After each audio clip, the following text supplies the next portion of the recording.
Teníamos unas deudas también que mis padres, por la visión que ellos tenían, se endeudaron, entonces ya tocaba solventar eso. La cuestión bancaria ya vino encima nuestro. Entonces ya venía encima que sí, que tienen que pagar, que no sé qué, que ya vamos a llegar a un punto de embargo y todo eso. Era la preocupación bastante. Y como mi papi ya tenía un accidente, no teníamos contacto ni con la empresa o el contratista, el que le llevó ese día a trabajar. Él estaba trabajando con una empresa aparte, pero ese día del accidente se fue con una persona que hasta ahora mismo nuestros familiares no nos han dicho quién es. Entonces se fue y justo ese día tuvo el accidente, me acuerdo, el 5 de julio de 2011, nos llamaron así mismo en la tarde y me dicen, ¿sabes qué? Tu papi tuvo un accidente.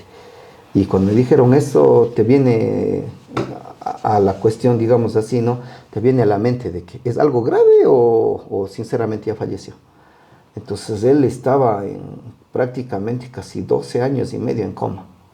Entonces ahí falleció.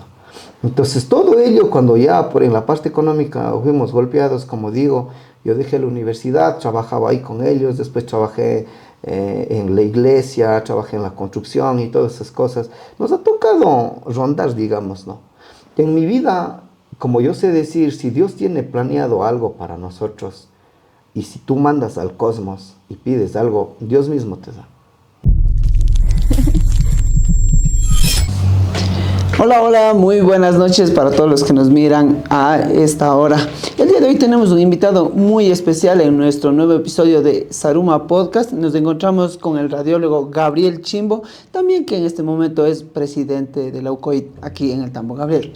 Bueno, buenas noches. Gracias, Walter, por la invitación que nos has hecho y pues gustoso de poder compartir, dialogar con ustedes y bueno, hablamos de una organización que usted dice, ¿no?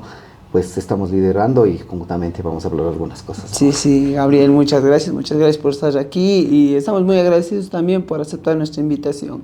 Estimado Gabriel, quisiéramos conversar usted con un poco, ¿no? Cómo fueron sus inicios, de dónde es usted, de dónde empezó y para conversar un poco más. Bueno, sí, gracias. Soy oriundo del Cantón El Tambo, he nacido aquí en El Tambo, hijo de María Rosario Nivelo y bueno, de Luis Chimbo también, Pinguil Finado. Ellos son oriundos, bueno, mi papi es de la comunidad de Ayamachay y mi mami oriunda de la comunidad de Jalupata. Entonces, de ahí nace el rasgo. Bueno, sí, nosotros hemos vivido ya en la ciudad de Atahualpa desde mucho tiempo, desde que nacimos. Entonces, desde ahí he nacido yo. Bueno, mis estudios lo he hecho igual en la escuelita que es la fiscal mixta aquí en el Tambo mismo. Y los estudios, bueno, estaba de primero a tercero en lo que es en el Colegio Nacional del Tambo. De cuarto a quinto y sexto nos fuimos al colegio técnico en la ciudad de Cañas. Oh, qué bueno, interesante, ¿no? Estimado Gabriel, cuéntanos un poco, ¿cómo ha sido su infancia? ¿Cómo fue su crecimiento desde su temprana edad? ¿Fue fácil? ¿Fue difícil? Tal vez algunas cuestiones familiares. ¿Cómo ha sido su vida? Bueno, la niñez nuestra, siempre nos hemos criado en la canchita de la ciudad de Atahualpa. Ahora, ¿dónde que es la cancha de los Pumas? Ahí siempre nos hemos reunido con los vecinos, con nuestros amigos mismos. En esa época, cuando éramos niños, no, yo me acuerdo cuando estábamos con todos, siempre jugábamos béisbol. Había ahora el odontólogo Manuel Efraín Nivelo, él tenía el bate y el guante y la pelota. No sé de dónde trajo o de quién les regaló, pero ese era nuestro juego, el béisbol.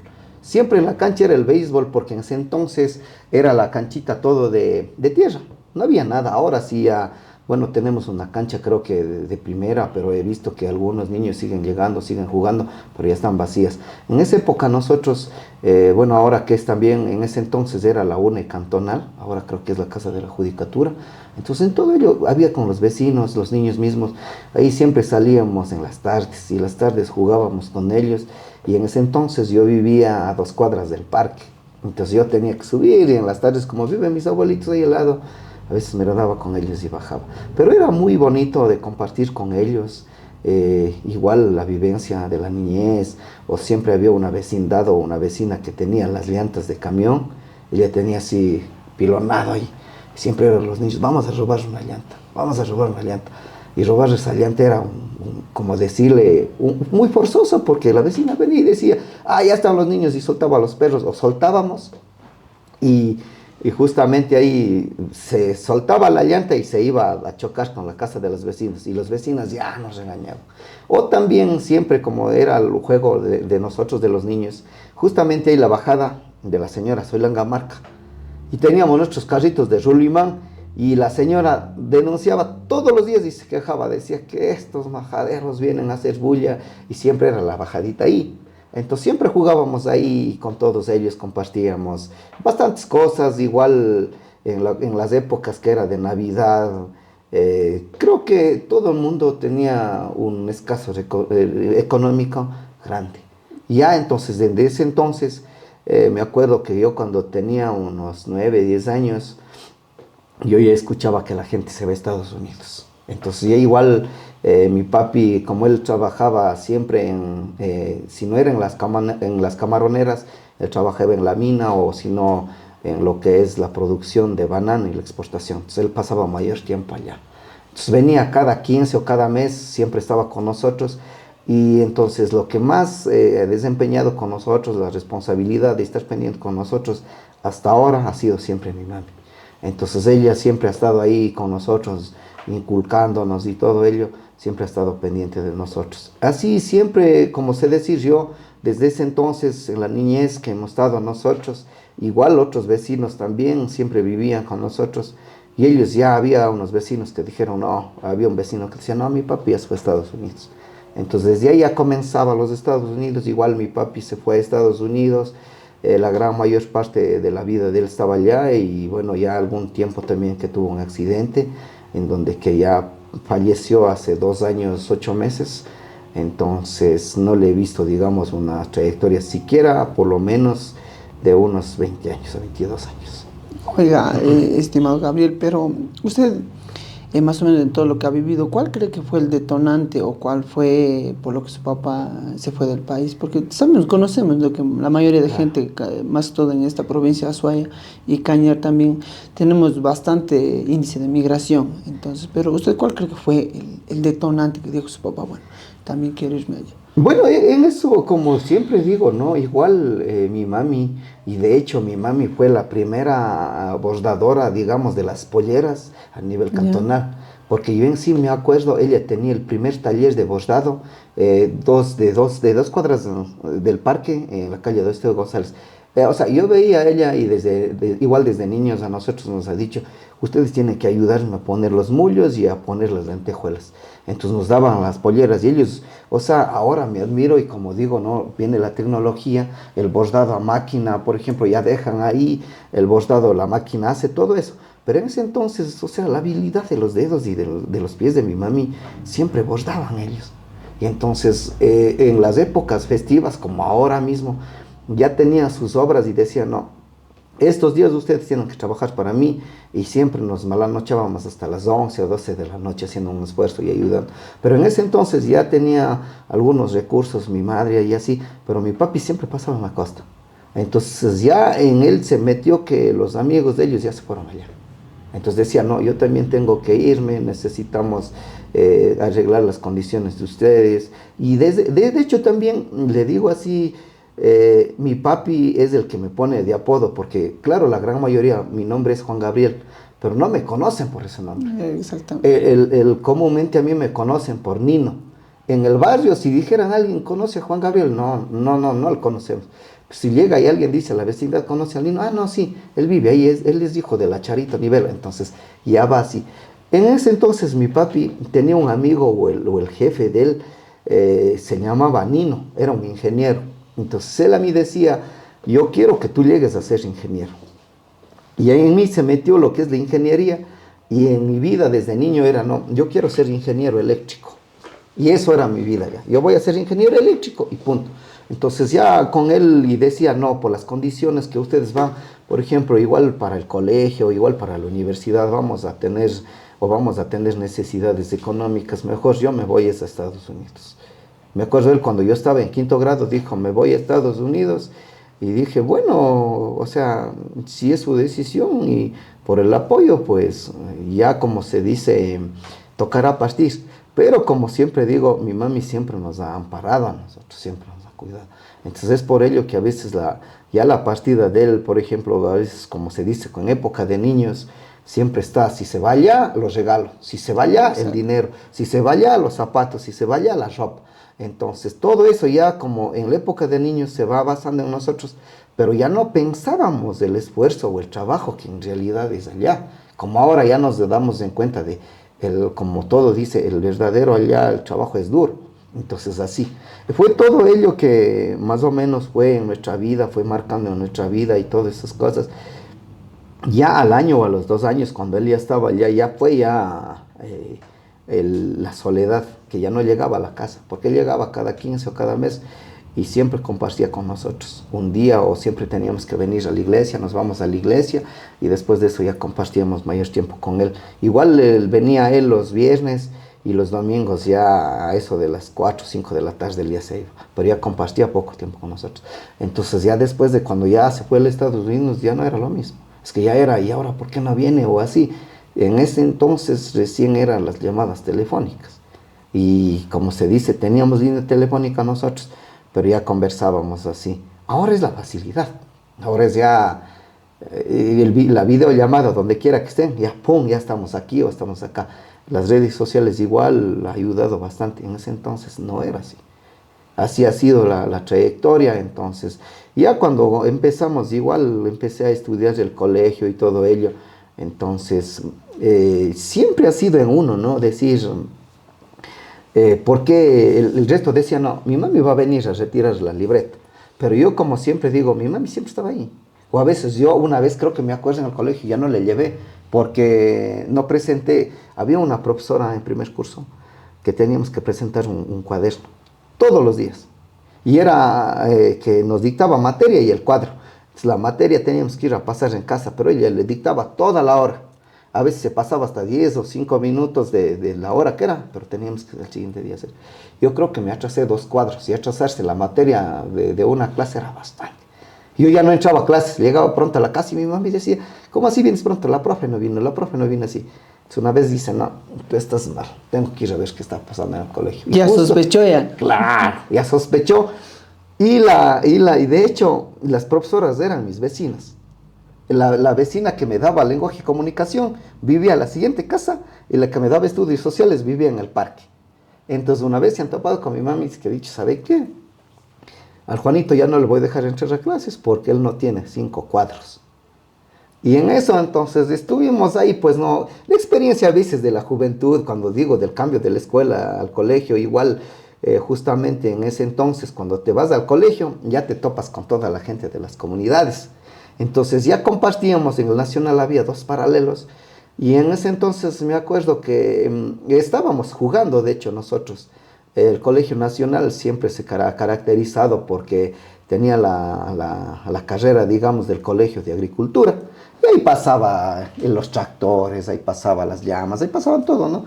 En ese entonces nosotros estuvimos jugando y justamente al frente de nuestra aula, había 3 paralelos de primero, A, B y C. Yo me voy al B y al frente de nuestra aula estaba esas aradoras de los tractores. Ya. Había una en forma de cohete.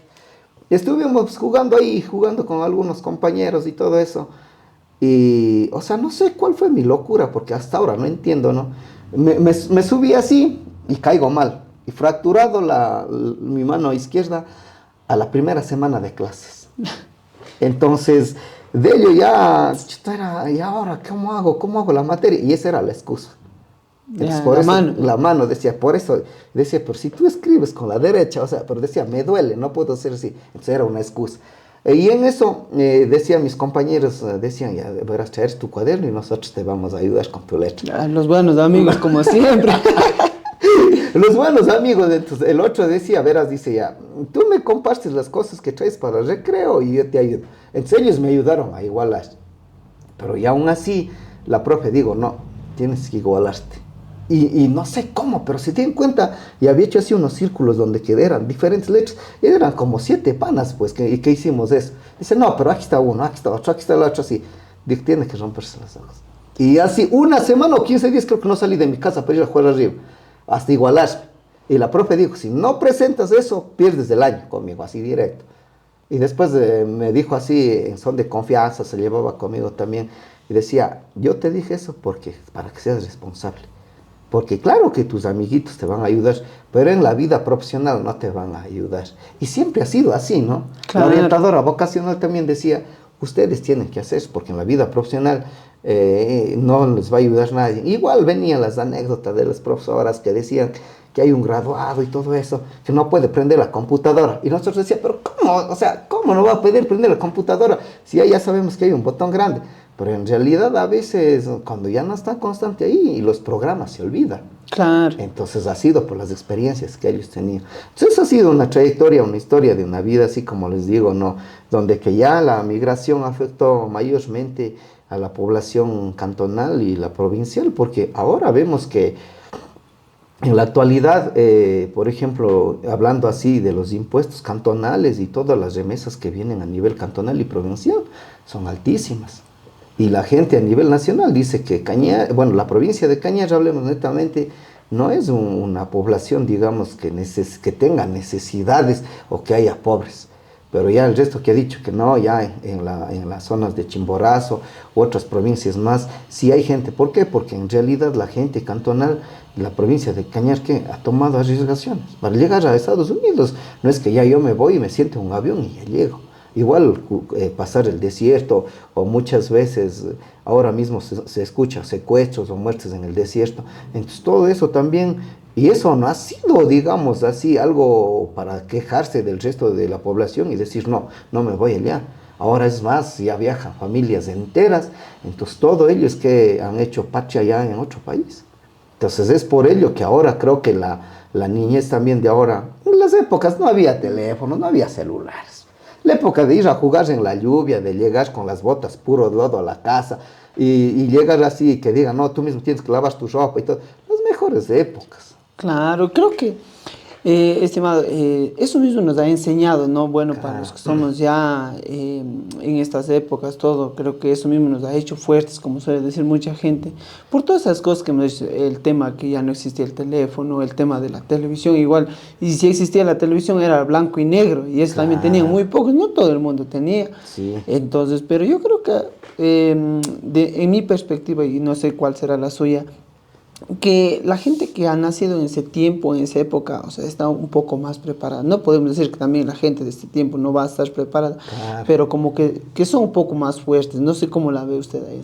Bueno, en esto del ámbito, por ejemplo, de que nosotros a veces, como sabíamos decir, no, o a veces reuníamos el quicuyo, se prendía y dice, mira aquí hay canguil. O a veces se cogía y se comía. O a veces dice, vamos a coger moras, vamos a los capulices, vamos a las chulalas. O sea, todo eso era como decirle algo que ya va parte de nuestra vida. Pero ahora que lleguemos a preguntar a un niño de 10, 8 años, dices, ¿qué es la chulala? ¿Qué es la mora verde? No van a saber. Claro. O qué es el famoso cimbalo y todas esas cosas. Entonces, en nuestras épocas era muy diferente. Igual nuestros abuelitos, como se dice, tal vez en una semana o digamos así, se veía lo que es el pan. Pero ellos que tenían la machica, el mote. Entonces, todo eso creo que igual nos ha ido fortaleciendo las defensas. Porque ahora que salga un niño a jugar en la lluvia, al siguiente día ya está con gripe. Claro, y con fiebre y temperatura. Eso en las épocas nuestras, ¿no? Se salía, se jugaba y éramos, creo que, más fuertes hasta para los golpes. Y en el tema de medicina también, ¿no? Ahora un niño, bueno, comentamos un poco, ahora los niños, ¿no? Se tiene que ir directamente al doctor, al pediatra, porque si no, no se cura.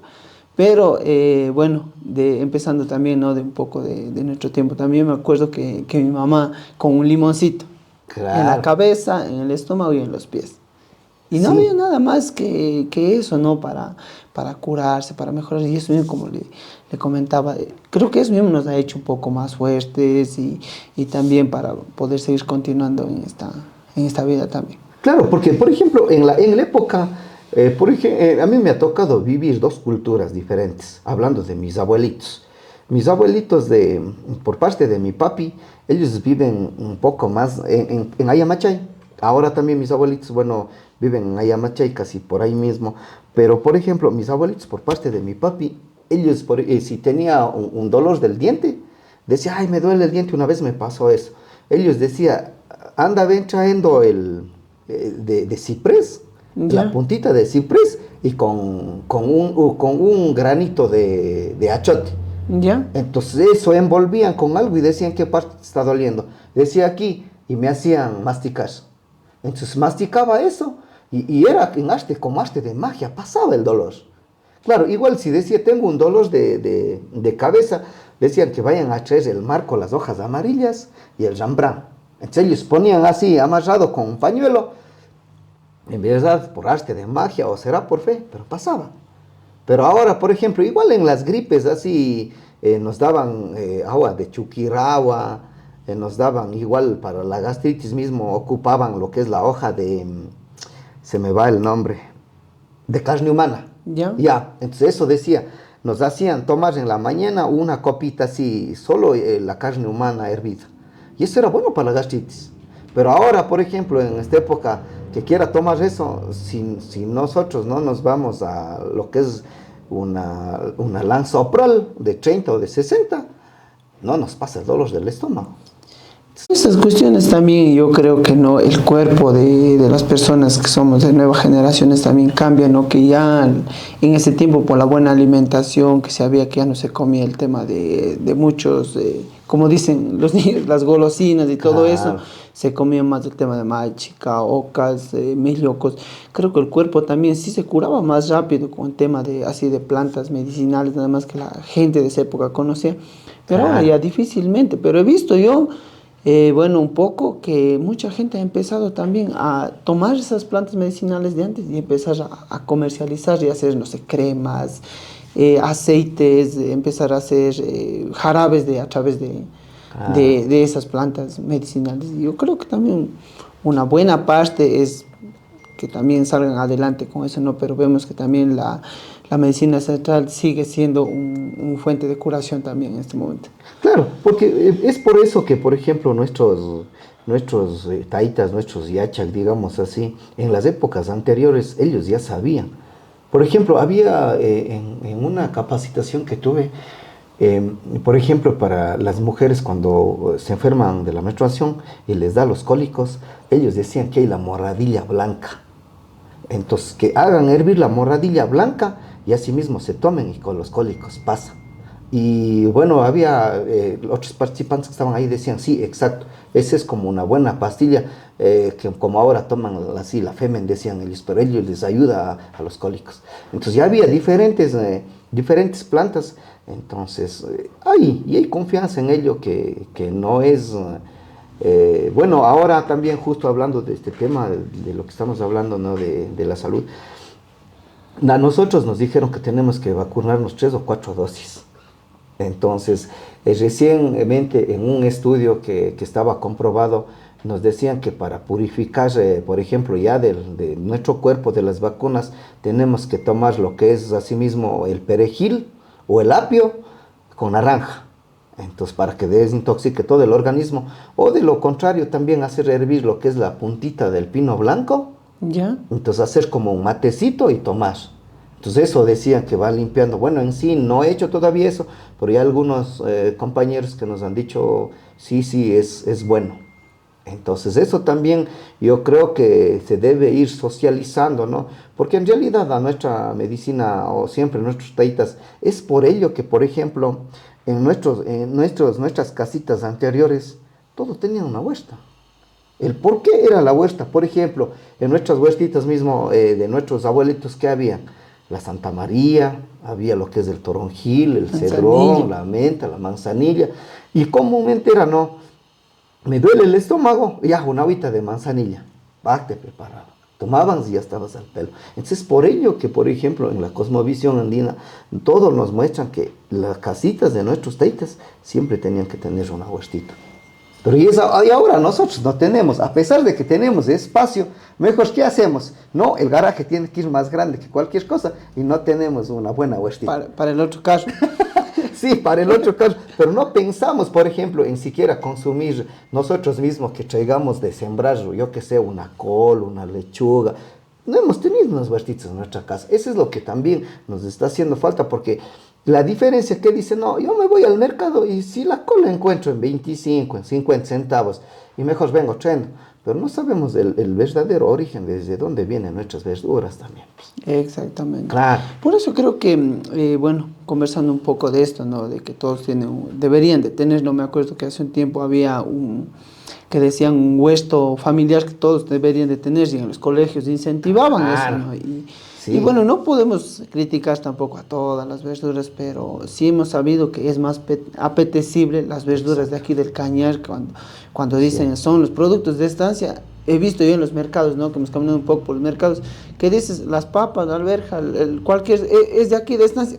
Oiga, la gente se pelea por eso. Y la gente que compra, ¿no? Que no tiene, tal vez a veces porque tienen una casita pequeña, no tienen terrenos. Claro. Ellos lo que hacen es comprar, pero cuando se dice que es de aquí, ellos compran. Pero si dice que ya son de otros lugares, como que no tampoco desmerecemos, ¿no? Pero Exacto. sí sabemos que cambia un poco el tema, ¿sabes? Me acuerdo que una vez viajé yo a Colombia.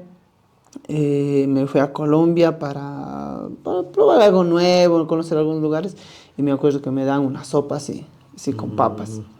Acostumbrado a las papas, ¿no? Aquí era, Claro. cojo y, oiga, y la papa no tenía sabor, era como que si no, a nadie. Yo decía, oiga, pero ¿cómo cambia? Yo creo que es de la misma manera que mucha gente se ha acostumbrado a los productos de la estancia y todo eso. Claro, más que todo los productos orgánicos, por ejemplo, los que no tienen químicos y todo ello. Por ejemplo, si hay personas que dicen, no, yo tengo que hacer mis propias hortalizas. Y bueno, hay algunas asociaciones, igual algunos que están metidos en poder, como usted dice, tener nuestras propias, por ejemplo, la diferencia en las papas mismo ya, que tenga un máximo de 2 o 3 fumigadas, especialmente por el mal clima, digamos eso. ¿Por qué? Porque la lancha, igual, como se dice, algunas enfermedades que tienen las papas han comenzado a deteriorar las semillas, lo que es el mismo producto. Entonces, ¿qué viene? Antes que ya siembren, la misma papa viene con una enfermedad. Entonces, para que el agricultor no pierda lo invertido, ¿qué hace? Dice, no, voy a darle una fumigadita más, otra fumigadita más. Entonces ya se hace como 4 o 5 fumigadas. Entonces ahí es donde que ya va perdiendo lo que es directamente digamos, la esencia de la papa. Así ha sido, y otros, por ejemplo, bueno, hay un amigo, pasa en Cachi, ellos tienen la siembra de tomates, de manzana y todo. Me invitó una manzana, así le digo, una hace 15 días. Dijo que es todo orgánico. Y me dio una pequeñita, claro, es pequeñita, pero tenía una dulzura, créeme. Dije, es una manzana que jamás he probado en mi vida. Véndame unos $2. Y dice, estoy vendiendo así, digo, ya, pues entonces, por eso dice, ya tengo que ir a comprar y todo.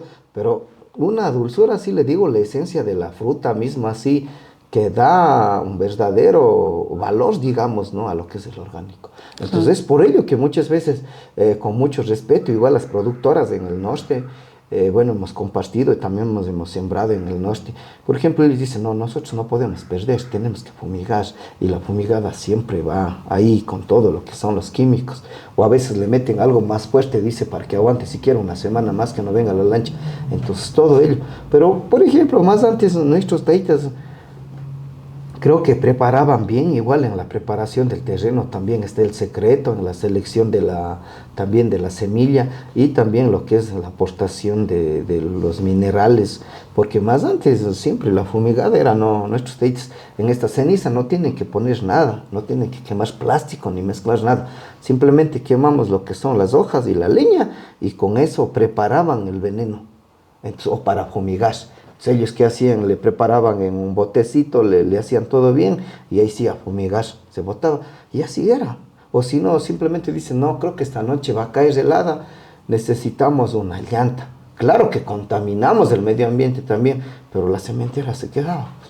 Claro. Así era también. Pues, no sé si usted se acuerda, ¿no? Yo con mis papás, yo veía que ellos ponían un botecito de lo que es el trago, ¿no? En la plantación. Debe tener algún el estudio científico, eso no, pero decían, vamos a poner para que no lanche las papas. Y seriamente, a veces, como decía usted, por arte de magia o tal vez la fe que se tenía hacia eso, ¿no? Claro. Y ponían y no pasaba nada.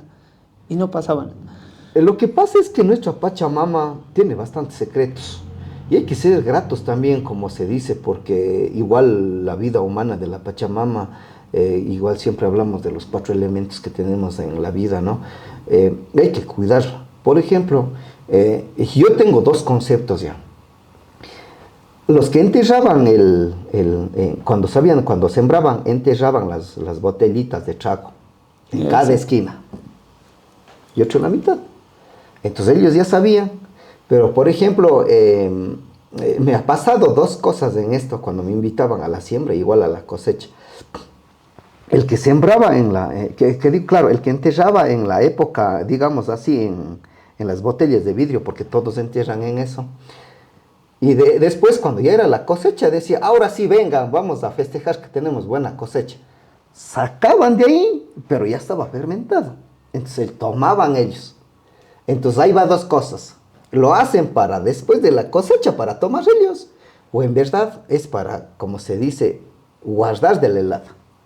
Entonces hay otros que solo enterraban en las botellas de plástico y eso ya no volvían a abrir porque supuestamente creo que caducaba y todas esas cosas, pero había otros que ponían las botellitas de vidrio, pero a veces le mandaban con ciruelo o con fresas. Entonces ellos decían, no, pues cosechamos 2 veces, cosechamos nuestro trago y también cosechábamos nuestras Doble. papas. Doble. Entonces era todo eso. Claro que son anécdotas, historias, pero en realidad, como digo, ahora no, ya no se siembra mucho. Igual nosotros antes sembrábamos papas, sembrábamos trigo y todo ello. Bueno, igual con mi abuelito en la propiedad de ellos, que ahora es la lavadora de los niveles, todo eso era siembra Los de sembríos trigo, antes. claro, todo era. Pero ahora casi ya la gran mayoría ya no se dedican a lo que es mucho a la agricultura, sino más también a lo que es la producción de leche. Porque siempre hemos dicho, Claro. desde Tambo, de la vía para arriba, producción De leche. láctea, ya, la leche. Y de la carretera para abajo, todo es lo que es ya nuestros productos, nuestras papas, nuestro maíz, nuestros ocas y todo eso. Y es más, por ejemplo, ahora también ya en la siembra también ya se va perdiendo lo que es el melloco, ya se va perdiendo lo que es la oca, la machua. Entonces, más antes teníamos mucha variedad de papas también, igual ahora casi ya no hay. Lo único que ahora tienen, creo que es la papa chola o la super chola, creo que dicen, la roja y todo ello. Entonces ya solo se queda una poca variedad. Y al menos a veces por los costos también, ya la jugaleña también casi ya no se le ve mucho. No se le ve mucho es porque igual las enfermedades que entran, siembran y ya no se cosecha el mismo porcentaje como antes. Claro, así es. Mi estimado Gabriel, bueno, muy interesante, ¿no? La conversación que hemos tenido en este momento, pero bueno, yo quisiera preguntarle algo muy interesante que me parece que es, bueno, mucha gente, ¿no? Al nivel de los estudios y todo, hemos querido es quedarnos aquí en nuestro Ecuador mismo, estudiar, pero muy poca gente, y esa gente que ha salido a otros países a estudiar, ha sido más valiente, ¿no? Porque mucha gente dice, no, dice, claro, tú tienes todo porque tus papás están en Estados Unidos o cosas, pero como usted decía, el esfuerzo que ellos hicieron para poder salir de viaje, ¿no? Pero entonces, justamente en la misma manera de los estudios también, mucha gente puede quedarse por aquí, cerca, 10, 15 minutos, 2, 3 horas, 4 horas, es igual, puede ir y volver. Claro. Pero lo que yo le quería preguntar es, ¿cuál fue su pensamiento al instante de que usted dijo, bueno, quiero irme a estudiar a otro país? ¿Cómo fue también su estadía en otro país? ¿Cómo le fue? ¿Le fue bien? ¿Tuvo sus momentos de altos y bajos? Coméntenos un poco. Bueno, en las cuestiones de estudios, yo cuando empecé a estudiar la universidad, estaba estudiando en la Universidad Católica de Cuenca. Bueno, sí, también estaba en la estatal. En ese entonces, como ahora mismo, siempre decían que la Facultad de Medicina va a cerrarse, entonces opté por odontología. Entonces sí aprobé en odontología, pero no me gustó la carrera de odontología. Entonces me fui a la Católica de Cuenca. En ese entonces ya estaba cursando el segundo año ya en la Católica de Cuenca. Es cuando mi papi tuvo un accidente. Tuve el accidente y bueno, yo tenía que dejar la universidad. En ese entonces mi hermana seguía estudiando. Es por eso que ella terminó más pronto la universidad que yo. Bueno, dejé la universidad, como se dice ya, tocaba ver en qué área podemos trabajar. Ya tocaba estar en la construcción, o igual como siempre sé decir, doy gracias a los tíos de mi papi, que todavía ellos siguen vendiendo, siguen comercializando lo que son las verduras, las hortalizas y todo ello en la costa. Entonces ellos me decían a mí, ya ven que trabajas conmigo. Le decía los jueves y los viernes. Entonces los jueves era infalible para mí. Tenía que ir con ellos a ayudar a preparar la carga, y ellos en ese entonces me pagaban así $15. Entonces yo ya seleccionaba, por ejemplo, yo iba a desgranar lo que es la alberja, a lavar las papas, a ayudar a preparar la carga. Entonces esos 15 yo ya tenía, por ejemplo, para el resto de la semana que yo tenía. En ese entonces, claro, nosotros justo cuando pasó eso teníamos unas deudas también, que mis padres, por la visión que ellos tenían, se endeudaron, entonces ya tocaba solventar eso. La cuestión bancaria ya vino encima nuestro. Entonces ya venía encima que sí, que tienen que pagar, que no sé qué, que ya vamos a llegar a un punto de embargo y todo eso. Era la preocupación bastante. Y como mi papi ya tenía un accidente, no teníamos contacto ni con la empresa o el contratista, el que le llevó ese día a trabajar. Él estaba trabajando con una empresa aparte, pero ese día del accidente se fue con una persona que hasta ahora mismo nuestros familiares no nos han dicho quién es. Entonces se fue y justo ese día tuvo el accidente, me acuerdo, el 5 de julio de 2011, nos llamaron así mismo en la tarde y me dicen, ¿sabes qué? Tu papi tuvo un accidente. Y cuando me dijeron eso, te viene a la cuestión, digamos así, ¿no? Te viene a la mente de que es algo grave o sinceramente ya falleció. Entonces él estaba prácticamente casi 12 años y medio en coma. Entonces ahí falleció. Entonces todo ello, cuando ya en la parte económica fuimos golpeados, como digo, yo dejé la universidad, trabajaba ahí con ellos, después trabajé en la iglesia, trabajé en la construcción y todas esas cosas. Nos ha tocado rondar, digamos, ¿no? En mi vida, como yo sé decir, si Dios tiene planeado algo para nosotros, y si tú mandas al cosmos y pides algo, Dios mismo te da. No es la cuestión, porque hay muchas veces, como al rato mismo mencionaste y decías, por más que tengan dinero, hay otra gente que no se ha ido a estudiar fuera del país, se ha quedado aquí mismo. Entonces, lo primero para llevar a todo eso es la valentía y la decisión. Porque si no hay eso, no queda nada. Una experiencia muy grande que me ha pasado, ¿no? Igual en ese entonces he tenido problemas, digamos así, de pareja, o prácticamente yo también me separé y todas esas cosas. Entonces, ha venido de un solo golpe todos los inconvenientes, todos los problemas. Entonces, desde ello es donde tomar la decisión y decir, si yo sigo aquí, sigo así mismo, o de lo contrario, voy por este camino, pero ya basándonos en una firmeza y con el bienestar de uno mismo. Porque hay algunos amigos que te dicen, no, dice ya en esto, si quieres, lo típico, no solo en eso, sino en, ya vamos a tomar, o vamos a esto, o cuando ya estás con, como se dice, con un problema en lo que es, en lo sentimental, ya viene, como se dice, la parte emocional también, ya se te va afectando el autoestima, el siempre, como yo sé decir, el qué dirá la gente, o qué me dirá él si me ve así, o qué me dirá él cuando yo me voy allá. Entonces, desde eso hemos partido muchas veces, o de eso yo he partido, como siempre yo sé decir no, y siempre he estado también, he tenido inconvenientes con mi mami, he tenido problemas con mi mami, a pesar de que yo me llevaba muy bien, en ese entonces ya echaban la culpabilidad a uno o esas cosas. Y después dije, no, si yo estoy viviendo en esas cosas, no voy a llegar a algo, no voy a llegar. Pero si yo voy conjuntamente, creo que yo soy una de las personas que sí, ahora peleo con alguien dentro de 15 minutos o 2 horas, o si más tardar mañana estoy, ¿qué más pana? Ve, vamos a dar una vuelta y hablemos. Entonces siempre ha sido eso así. Todo eso me ha ido fomentando y me ha ido fortaleciendo en la vida para yo poder llegar, como se dice, a conocer otros destinos, otros países y otras metas que tal vez siempre han ido en nuestra vida. Porque yo desde niño, como siempre dije, no, yo tengo que llegar a ser ingeniero eléctrico, eso siempre ha sido el sueño mío.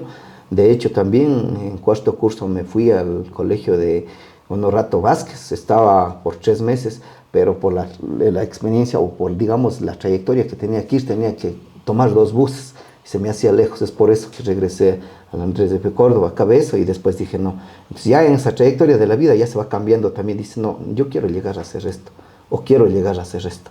Pero ya cuando, por ejemplo, me tocó a mí partir a otro lado, en ese entonces yo no sabía primeramente cómo es el clima, no sabía cómo es la comida, no sabía cómo es el cambio del dólar.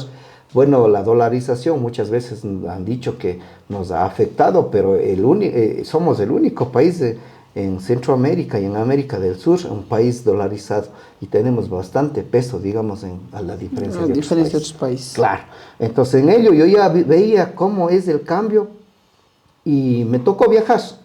El primer viaje que hice cuando tenía que ir a ver la universidad, en la Universidad de Buenos Aires, tenía que viajar ya a Argentina.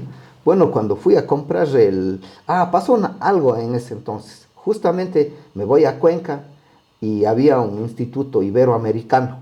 Entonces estaba pasando por ahí y justamente dice los manes, dice, estamos abriendo, dice ya el programa de pregrado para lo que es economía internacional. Entonces digo, ¿qué tal será esto? Y así averiguando y todas esas cosas, leyendo todo, digo, no sé, capaz me quedo en esto y en eso sí. Y justo ya estaba pasando por la aerolínea, digo, no, yo vine a comprar esto y esto. Entonces llegué, compré y los señores me dicen, tiene que tener algunos requisitos que nos dan, igual el pasaporte vigente y todo eso. Entonces, yo emocionado, ¿no? Porque a quien quiera le emociona, dice, vas a volar en un avión.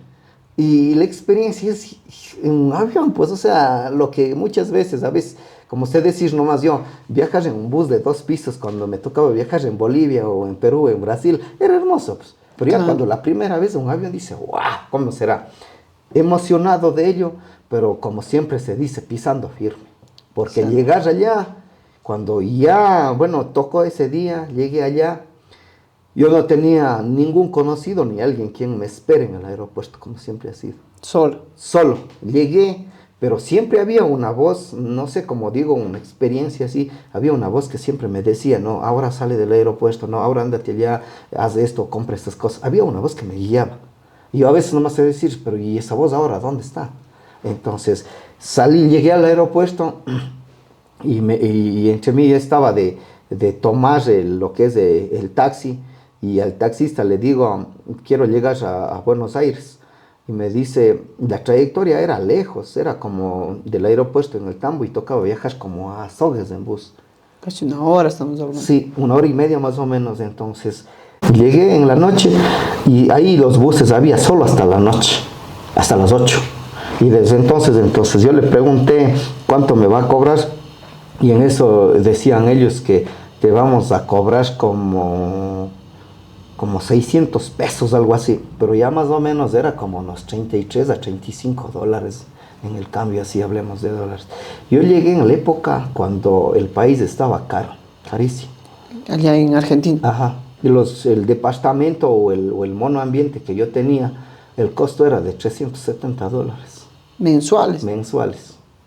Claro, la gente, bueno, ahora también, pues felicito a todos los jóvenes, a todos los que están allá luchando, porque, por ejemplo, lo que es en el centro de Buenos Aires, la ciudad es cara, pero ya en las provincias, así, en las partes alejadas, que hay muchos estudiantes también, y es un poco más económico. Ahora creo que la devaluación de la moneda de ellos empezó y todo eso, pero ya, como digo, vivir en Buenos Aires es ir a vivir donde que es un país más racista, igual que Chile, sí, a nivel de América Central. O sea, pero ¿el racismo de qué? ¿Hacia otras personas de otros países? Claro, entre todos. Por ejemplo, el que va por ejemplo, el que está en la Universidad de Buenos Aires, se encuentra con japoneses, con chinos, con coreanos, con peruanos, de toda parte del mundo. Hay una diversidad bastante grande, sí, en Buenos Aires entonces. Sí, por ejemplo, allá llegan de todo lado, por eso es la capital del estudio, es por eso que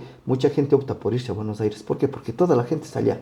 Y siempre, o sea, como yo me basaba alguna vez, dije, en mi mente dije, no, los indígenas como indígenas tenemos que tener los mejores vehículos, las mejores casas, los mejores puestos y también pisar las mejores universidades. Claro. Entonces eso es, por ejemplo, en el norte también ha habido compañeros que, bueno, conllevaban allá, he visto también a algunos otavaleños ya con con su vestimenta, ellos no se quitan.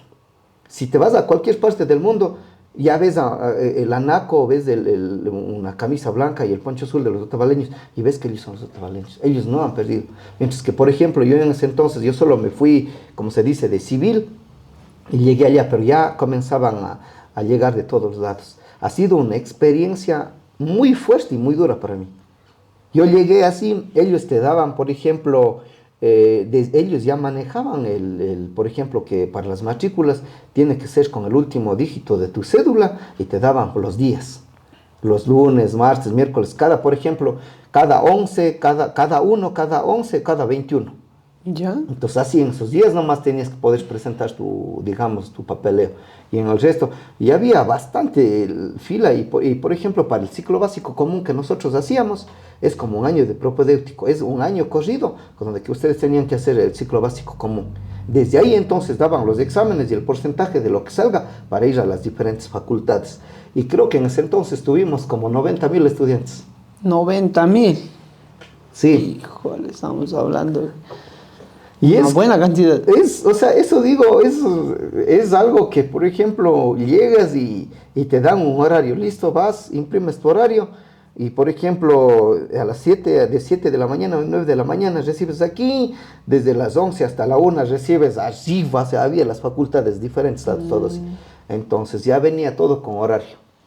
Y entonces, por eso digo, creo que allá las plazas, pero el estudio allá, si se aprueba, totalmente gratuito, como el estatal acá. Sí, entonces pasé allá. Cuando recién yo, por ejemplo, opté mi carrera y como sé decir, no, me ha gustado algo fácil, no me ha gustado complicarse en la vida.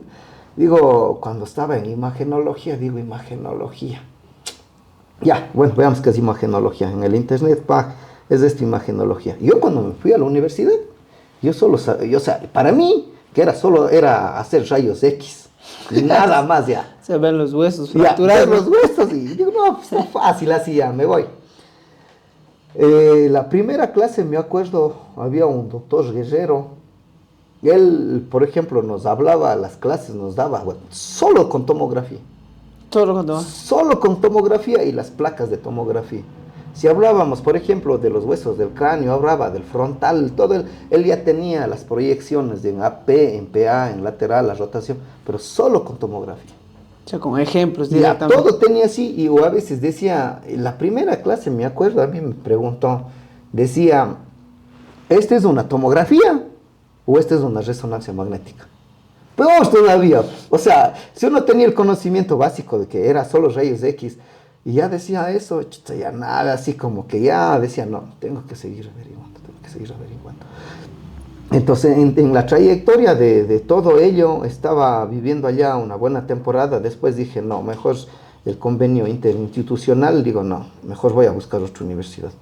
Vamos, como había el acceso de poder hacer, entonces, nos votaron a Bolivia. Y había Bolivia, Chile y también, creo que Perú. Entonces, había por los otros que querían venir a Ecuador, pero digo, no, pues ¿cómo voy a Ecuador? Yo dije, mejor voy a quedarse en Bolivia. Y cuando alguien escucha Bolivia, los estudiantes, ¿qué dice? El país más pobre, que no tiene más, que es solo el pueblo indígena, entonces ya vienen algunas cosas, ¿no? Suposiciones. Exacto, ya cuando escuchan Bolivia, no, es un país así, bueno, la trayectoria, y en ese entonces, ya cuando hicimos el intercambio, vengo a la universidad en Bolivia, me toca ir a Santa Cruz de la Sierra. Entonces, cuando yo escuchaba Bolivia, dije, todo es frío, todo es económico, allá te van a respetar, allá te van a ver así con otro nivel, así, ¿no? Y era algo que yo puse, pero en realidad la experiencia era muy diferente. Yo cuando regresé ya de allá, por ejemplo, yo llevé solo la ropa de frío. Y es más, hasta comprando como se dice, dos gorros de lana. Llego a Santa Cruz de la Sierra, salgo del aeropuerto, ¡boom! Una calor como de Guayaquil. O sea, y desde ahí ya me fue la diferencia. Digo, pero ¿cómo decían que chuta, es frío, pues? Pero ahí en la ciudad de Santa Cruz de la Sierra es algo como yo digo, ¿no? Por ejemplo, en la época de junio y julio hace un frío más que en Culebrillas, más que en Culebrillas. Entonces ahí ya teníamos nosotros como se dice, ellos nos decían, esto en esta época, para esta época necesitan esto, y para esta época esto. Y en verdad daba todo lo que ellos nos decían eso. En el clima era diferente, igual la comida. En la comida, por ejemplo, bueno, en Argentina no conseguía mucho tiempo el arroz. Ya. No tenía así un arroz. Y las frutas yo igual lo compraba por kilos. Era bastante diferente. Claro, algunos en la costa dicen, no, pues si en la costa compras por libras, no seas chistoso. Pero por ejemplo aquí en Tambo y en Cañeres, entonces no hemos ido a la costa. Aquí que te dicen, venga, 10 manzanas por $1. Claro. Venga, la fundita de pan a $1. Mientras que allá yo tenía que comprar el kilo de pan, me costaba como 30, 40 pesos. Y Ya. así era diferente. Y a mí me encanta, hasta ahora mismo me encanta lo que es, a ver cómo se llama esto, la guayaba. Ya. Me encanta el jugo de guayaba. Entonces ellos decían, la guayaba viene exportada de Brasil y eran unas guayabas grandes, así como la sandía. Y eso comprábamos nosotros igual por kilos. Entonces, si vamos a, como se dice aquí, las guayabas, ¿qué dice? Venga, lleve, hombre, 15 guayabitas, las pequeñitas, o las grandes, dice, lleve, dice, las 5 o las 10 de $1. Mientras que allá yo tenía que, claro, mientras que allá tenía que comprar por libras. Y era bastante diferente. Llegué a Santa Cruz, en Bolivia.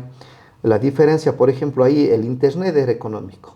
Por ejemplo, era 2 bolivianos, te daban, hablando como 55, 60 megas, algo así. Entonces era más económico.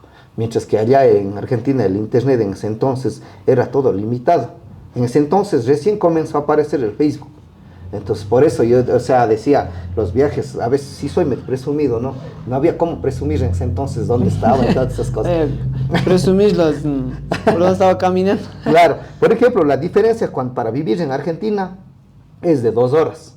Ya. El cambio también era para mí bastante grande. El cambio de horario. Sí, por ejemplo, aquí me dormía a las 10 y allá ya era a las 12 de la noche, ya obligado a dormir, pues.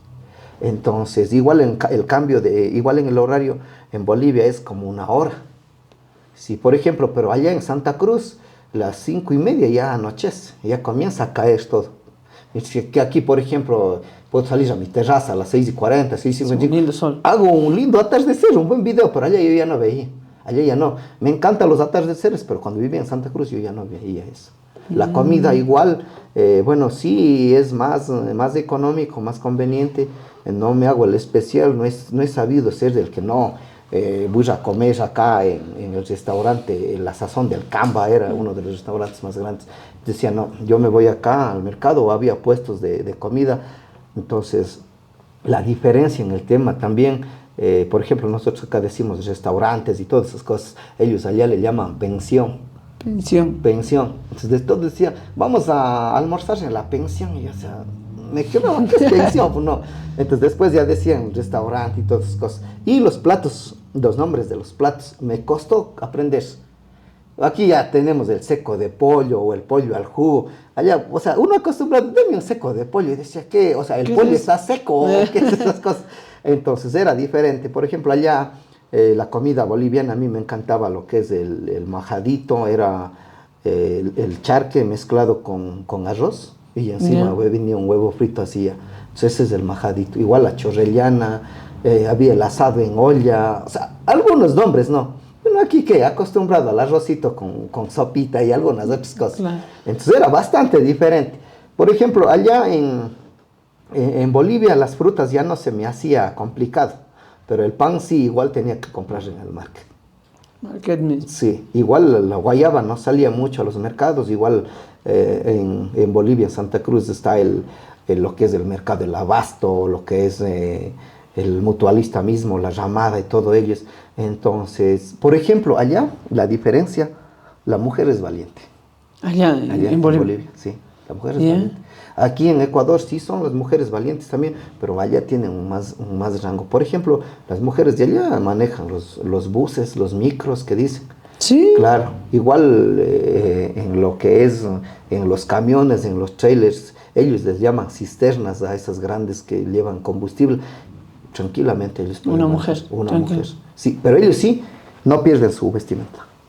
Tal y La como- pollera tal como está, igual las paseñas, son tres culturas diferentes, como se decir, ¿no? Las paseñas con las polleras grandes, hasta el piso, las cochalitas que tienen las polleras así normales hasta la rodilla, y las otras cambitas que prácticamente, perdón, las de Sucre que comienzan como la tela, digamos, del anaco de los araguros, así. Ya. Son las tres, pero ellos nunca dejan eso, jamás. Siguen manteniéndolo. Entonces. Ellos a donde quiera que vayan, igual han tenido, creo, igual los ecuatorianos, siempre hemos mantenido nuestra bandera, nuestro color, igual ellos permanecen así, igual en Europa, porque la gran mayoría de bolivianos pasan en Europa.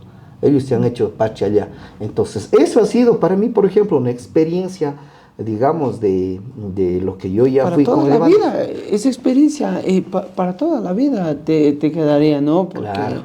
imagínense, es un cambio de horarios, cambio de comida, cambio de nombres, de experiencias, dinero.